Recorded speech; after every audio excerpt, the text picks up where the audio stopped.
எல்லாரும் எப்படி இருக்கீங்க? நல்லா இருக்கீங்களா? சாப்பிட்டீங்களா? ஓகே, இன்னைக்கு நம்ம வீடியோவில் என்ன பார்க்க போகிறோம் அப்படின்னா சாக்லேட் இட்லி கேக் இதுதான் நம்ம பார்க்க போகிறோம். ஸோ ஆக்சுவலாக இந்த வீடியோ பார்த்தீங்க அப்படின்னா எங்கேருந்து காப்பி பண்ணது எங்கேருந்து சுட்டதுன்னு பார்த்தீங்கன்னா லக்ஷ்மி டைம்ஸ் அப்படின்ற சேனல் என்னுடைய சிஸ்டர் சேனலில் இருந்து தான். ஸோ அந்த வீடியோ தான் இன்றைக்கி நம்ம எப்படி செய்கிறது அந்த கேக் தான் எப்படி செய்கிறது நம்ம இன்றைக்கி பார்க்க போகிறோம். சரி வாங்க வீடியோக்குள்ளே போகலாம். அவங்க சேனலில் பார்த்தீங்க அப்படின்னா நிறைய ரெசிபீஸ்லாம் இன்ட்ரெஸ்டிங்கான ரெசிபீஸ்லாம் போட்டிருக்காங்க. எனக்கு பார்க்கும்போது ரொம்ப ரொம்ப பிடிச்சிருந்துச்சு. உங்களுக்கும் பிடிச்சிருக்கு அப்படின்னா அவங்களோட சேனலை சப்போர்ட் பண்ணுங்கள். அவங்களோட சேனலோட லிங்க் கீழே டிஸ்கிரிப்ஷனில் இருக்குது. இப்போ வாங்க வீடியோக்குள்ளே போகலாம்.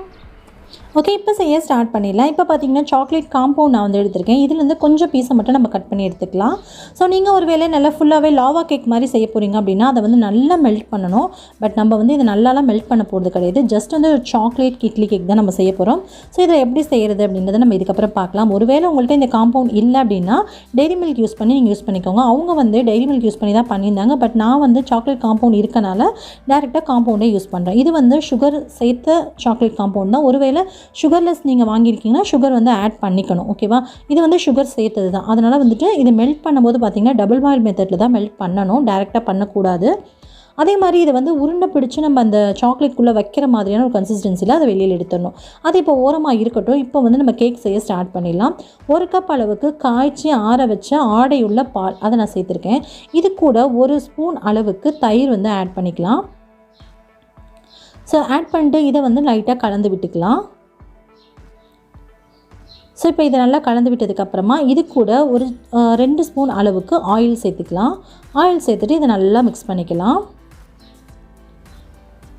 ஸோ இப்போ பார்த்திங்க அப்படின்னா 1 கப் அளவுக்கு சுகரை மிக்சியில் நல்லா பவுடர் பண்ணிவிட்டு சேர்த்துக்கலாம். இப்போது இதையும் சேர்த்து நல்லா கலக்கி விட்டுக்கலாம். கரண்டியில் கலக்க முடியல, ஸோ அதனால் விஸ்க் வச்சு நான் கலக்கிக்கிறேன். நீங்கள் ஸ்பூன் வச்சு கலந்தால் கூட நல்லாவே கலக்க முடியும். நான் விஸ்க் இருக்கனால விஸ்க் வச்சு நான் கலந்துக்கிறேன். ஸோ அதுக்கப்புறம் இதை நல்லா கலக்கி விட்டதுக்கப்புறமா பால் நல்லா திரியாக ஆகிடணும். அதுக்காக தான் நம்ம தயிர் ஆட் பண்ணியிருக்கோம். இப்போ பார்த்திங்கன்னா 1 கப் அளவுக்கு மைதா மாவு நான் சேர்த்துக்கிறேன்.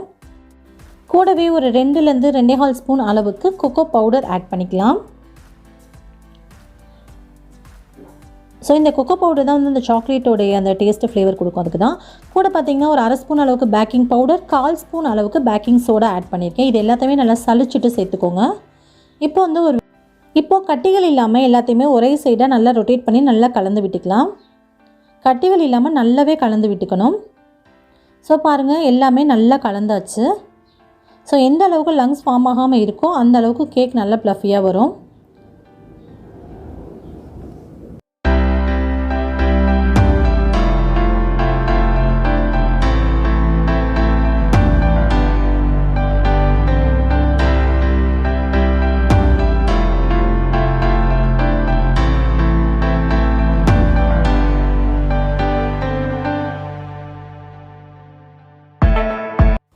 இப்போது கேக் பேட்டர் நல்லா சூப்பராக ரெடி ஆகிடுச்சு. அதாவது நம்ம எடுத்து ஊற்றும் போது கன்சிஸ்டன்சி பார்த்திங்கன்னா அப்படி தான் இருக்கணும். ஒரு இட்லி மாவு கன்சிஸ்டன்சியில் இருக்கணும். இப்போ நம்ம மெல்ட் பண்ணி வச்சுருக்க சாக்லேட் எல்லாம் உருண்டை பிடிச்சோம் அப்படின்னா நல்லா சூப்பராக உருண்டை ஆகிடும். கொஞ்சம் மெல்ட்டிங் அந்த கன்சிஸ்டன்சிலேருந்து எடுத்து வெளியே வைக்கும் போதே கொஞ்சம் நேரத்தில் திக்காகிடும். சரிங்களா, அதனால் இது மாதிரி இருக்கணும். ஒருவேளை உங்களுக்கு திக்காக ஆகலைன்னா ஃப்ரீசரில் கொஞ்சம் நேரம் வச்சுட்டு எடுத்துக்கோங்க.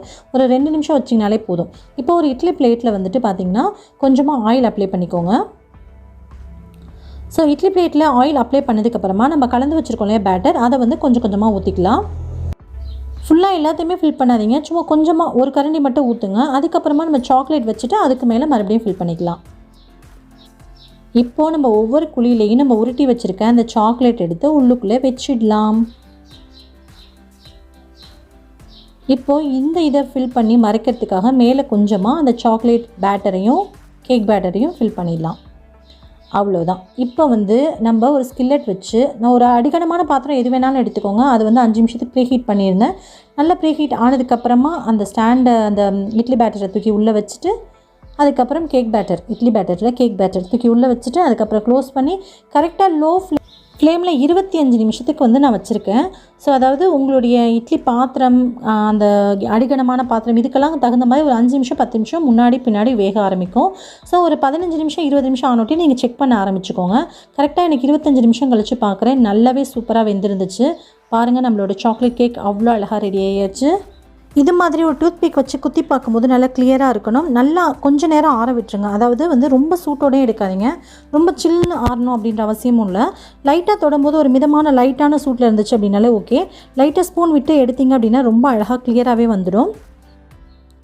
கேக் பார்த்திங்கன்னா நல்லா சூப்பராக வெந்திருக்கு. அதே மாதிரி எடுக்கும்போதும் பாருங்கள் ரொம்ப க்ளீனாக வந்துருச்சு. அவ்வளோதான், நம்மளோட சாக்லேட் இட்லி கேக் ரொம்பவே சூப்பராக ரெடியாச்சு. கண்டிப்பாக ரொம்ப சூப்பராக வரும். இதை ஓப்பன் பண்ணி காமிக்கிறேன் எவ்வளோ சூப்பராக ஜூஸியாக இருக்குது அப்படின்றத நீங்களே பாருங்கள்.